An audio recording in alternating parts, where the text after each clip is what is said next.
And what you want? You tryna put me on? What you wanna see me on? Daddy, am I thinking wrong? Hey y'all. Peace, peace, and welcome to Chrissy, what you cooking, girl? What you cooking? Chrissy, what you cooking, girl? What you cooking? Yeah. Okay, but anyways, peace, big ups to my peoples. Hold on real quick. Okay, anyways, we're back. And I decided, I already got this like cut up and seasoned. It's just we're gonna make garlic steak bites, okay? We're gonna make garlic steak bites with rice. I was gonna make garlic broccoli, steamed broccoli, but I'm gonna just do the steak and the rice tonight because it's been a very long day. And I've been promising you guys this video for 2 days. So we're just gonna run right through it, okay? So first of all, I cut my steak up. I made sure to get a good cut of the steak so that it was,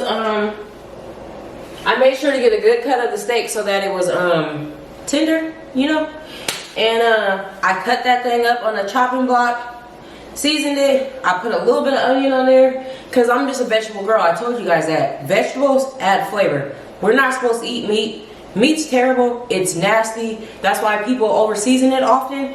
Add vegetables for flavor, not fucking salt, bro. Not fucking salt. There's a way to eat clean. There's a way. But anyways, that's the story time. Story time. So, for those of you that are new here, Zion was in foster care. He got taken from me because I went out of town, and the people that I left him with, because all my friends and family deserted him. I'm just gonna say it just like that. Nobody would watch him, and they used him as a pawn for me to change my life. I would say thankfully, because my life did change, but it hurt my kid in the process. But that's not the truth either, because even after the foster care case, knowing I could potentially, you know, they still don't care to help with him. So that's not here or there. But I caught a case trusting some people that I couldn't, because I couldn't ask the people that I knew, or that I knew very well. Well, I knew that bitch for nigga 3 years before my son was even born. Mind you, we ain't never fell out. She ain't never stole from me. She used to always help me out, give me game on the niggas out here. She was from Sacramento. She was a punk bitch, faggot ass, punk ass, lying, manipulating ass bitch. Cause whatever you let happen to my son, bitch, he got taken from me. Okay? Bitch lied and said my son had a seizure, which the doctors told me wasn't true. Okay? I still don't know to this day what happened to my son. Okay? But we have to start there because it's important. Now, when my son was taken, I ended up staying in Cypress Village with this boy. And I met him through my cousins and I liked him. But I knew that he was rough around the edges. You know? He was too much for me. I knew that already. I knew he was too much for me. And so anyway, he was helping me out. I was staying with him and his people. And he kept me alive, y'all. Like, he kept me breathing, you know? Like, my son was under a year old when all this happened. He was under 1 year old. And the people that deserted him think they could judge me for what happened. The situation that they left me in that led to all this. They feel like they could judge me and talk about my parenting and what I let happen to my son and blah, blah, blah. They gossip amongst each other. They tell their significant gay others and all types of things, all types of bullshit about me, which is why I'm still here in Oakland. You know, because who gives a fuck about people who really genuinely don't give a fuck about you? You know? So anyways, I'm still here in Oakland, and I ended up falling in love with a crazy nigga that I had no business falling in love with. But like I said, he was there with me when I didn't have nothing or nobody. And my son got taken from me as an infant, and I was fucked up. I don't know what would have happened to me if that nigga wasn't there, watching my back and keeping me in line. I don't know. I didn't even develop my drinking habit until after the fact of all this being said and done. So, big ups to the crazy nigga. I know y'all probably thought this was going to be a fucked up story time where I'm ragging on him. I ain't got there yet. Hold on. So anyways, the nigga kept me safe. He kept me feeling joy and love. You know, I had a case. I was trying to get my baby back. So I didn't have time to get into the shit like people was getting into the shit. You know? And so that nigga, while he was hustling, spoiled the fuck out of me, bitch. spoiled. Bags, shoes, clothes, that's like, I'm blind. He bought me a diamond chain, and he bought my son a gold chain, and he bought me some off-white tennis shoes and hella perfumes for Valentine's Day that year. Hella perfumes, expensive designer perfumes. And then, like, it was the daily shit. Like, he was helping me survive. Like, while I was not committing crimes, he didn't try to turn me out no shit. Like, he respected what I had going on in my case and my son. And he didn't have no kids. He still loves my son to this day. When he trashed my house, y'all, he didn't touch my son's room. So, it's a very complicated story. And it's a very complicated situation. So, let's get into it. I think the nigga was sneaking doing drugs. That's what I think. I think I always end up with like undercover drug addicts, you know? I don't know. But he just woke up one day tweaking, literally mad at the world, mad ass nigga. And I heard, I don't know. I heard he got a job and he's living good. He might have told me, he might not have told me, I don't know. But anyways, we got into a fight. I don't want you bitches to think I can't fight. I was being dramatic. I'll beat the shit out of you. But anyway, we got into a fight, girl. We got into a fight. I didn't fight back. He's a big nigga. I was scared. Okay? He's a big and tall nigga. Fat too. I like fat niggas. I used to like fat niggas. I don't know. I don't know. But anyways, we got into a fight. He said he was tired of me, and then he attacked me when I told him I needed space. He straight up attacked me, bro. Straight up and down, bro. Just, whoo, bitch, where'd you come from? Ah! He attacked me. So then, like Soldier Boy, I was like, I wasn't like that. But he in fact had a pistol and he put it to my, the nigga pulled a gun on me.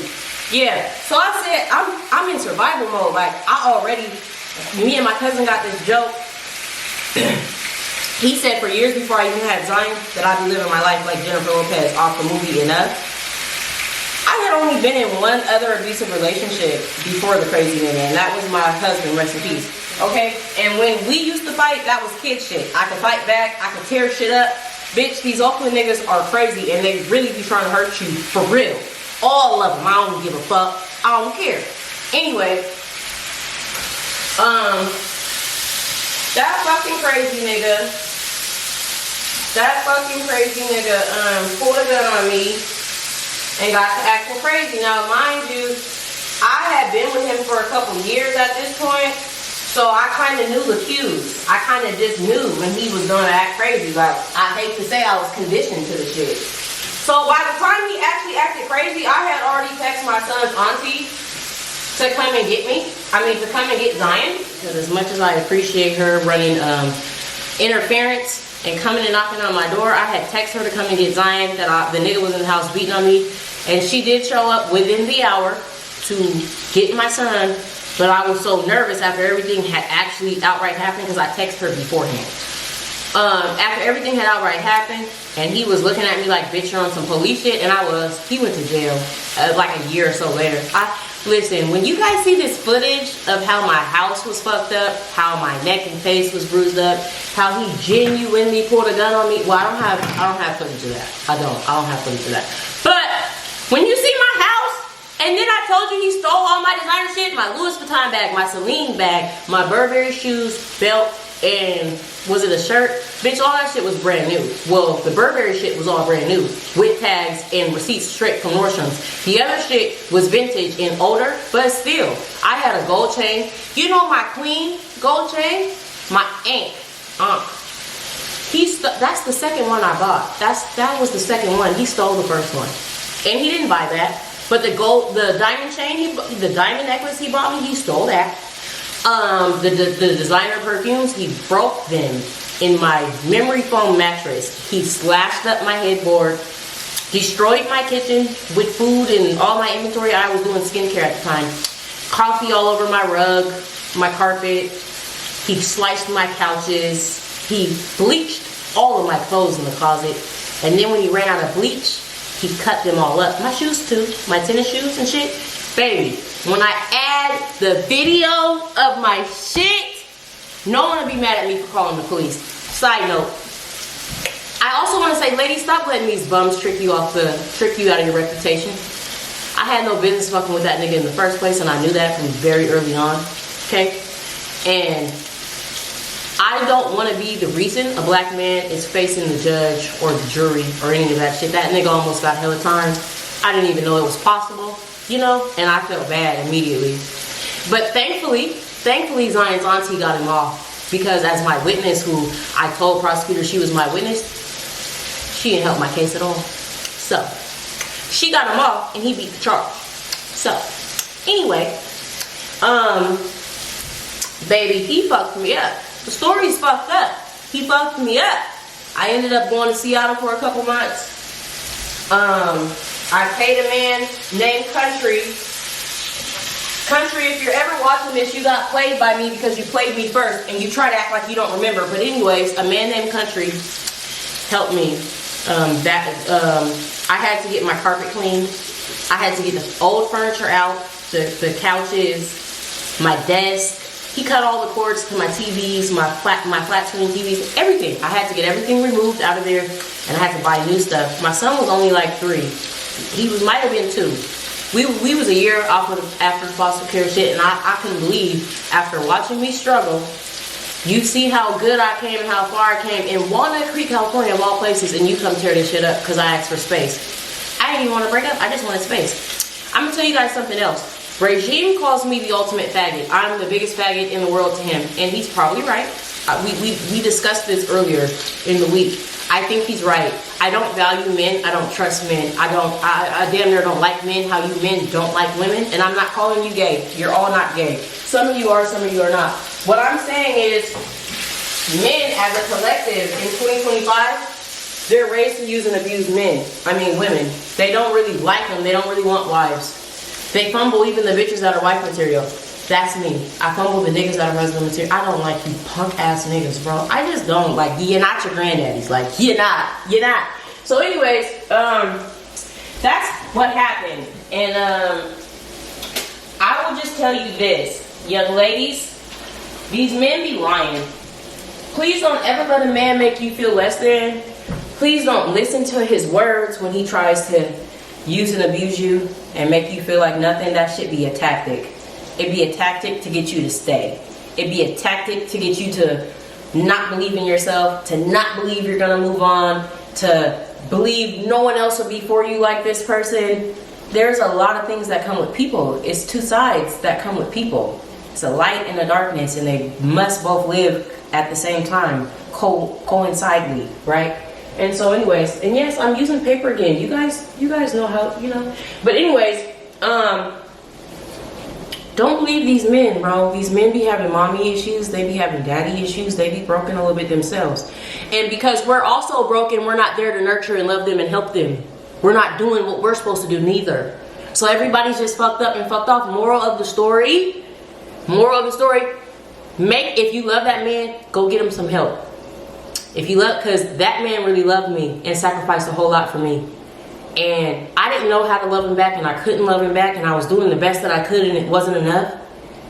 And it's sad how black people, girls and guys, need each other and can't love each other. We need each other, and we can't love each other. And it started with our parents. I got mommy issues and daddy issues too. Fuck that nigga. I ain't gonna say fuck my mama though, but I got issues. Like y'all could tell, right? That you around me long enough, you could see what I lack and what I was missing. So anyway, love each other because it's the right thing to do, because we don't have that, and black people need it, and we need each other. Black men and women need each other. You should have knew I was gonna turn this into something educational. You should have fucking knew. Anyway, back to the food. Chrissy, what you cooking, girl? What you cooking? I got me some garlic butter.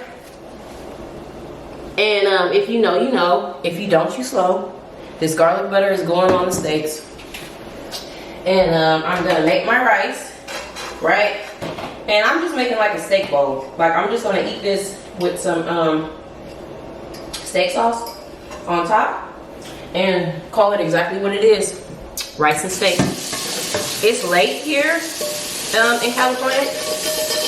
I'm in the Bay Area, by the way. For those of you who don't know, I'm pretty sure y'all know though. It's late here in California, and me and Zion have been out all day. We've been out all day. And so, I'm not gonna sit here and cook the rice on camera with you. I would love to give you guys some tips because everybody can't cook rice. And actually, these tips that I learned about rice, cooking rice, I learned in the last few years, like 3 years ago. So, and I just know people who can't cook rice. Like, I know rice is hard. It's hard for people to cook. It's hard. And so anyway, I'm not giving you tips. Buy the book. I'll say it again because you guys really should know. My book is quality work. I put a lot of effort into this cookbook. Barnes & Noble bookstores. This is Big Mama, right? And it's a real thing. It's a real book, right? And so anyways, I'm praying for y'all. I'm praying for this generation. I'm praying for my last generation. I'm praying for y'all. I love y'all. I love everybody. Ladies, don't let these men treat you bad. And try not to treat them bad back like me. Because sometimes I fumble husbands and dudes I really care for and love and like. Okay? And I don't know how to fix it. Because I'm too far gone in my 30 plus years of only meeting undesirable men who act wild, crazy, and bitch ass, bro. Anyways, peace. Chrissy, what you cooking, girl? What you cooking, Chrissy? Oh, do you guys want to see the food? Okay, hold on. What's up? Chrissy, what you cooking, girl? What you cooking? Chrissy, what you cooking, girl? What you cooking? Some rice and steak bites. I'm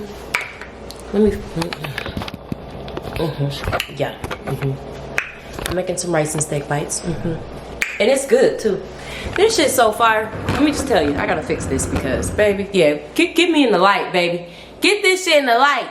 You see that? You see that? I want to tell you guys another little. I'm gonna go ahead and start planning the cooking class because I got some gems and I got some gold and I really want to give it to you guys. I really do. I really want to give you guys the sauce. It's not enough to buy the cookbook. My baby's dad's other baby mama thought she was gonna steal my sauce buying my cookbook. Bitch still can't cook, I heard. So anyway, you're gonna need this cooking class.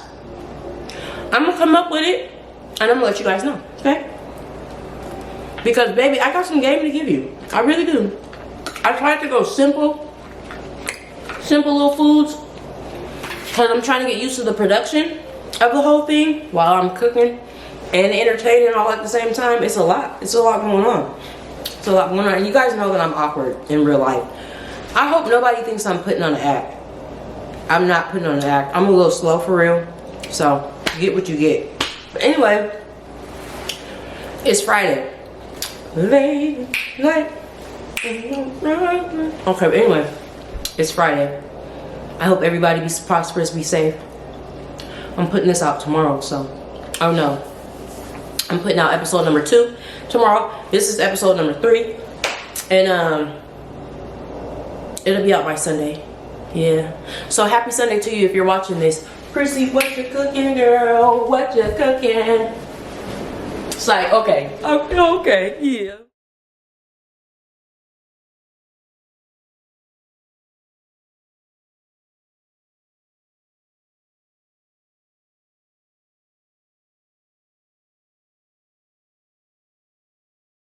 Pretend.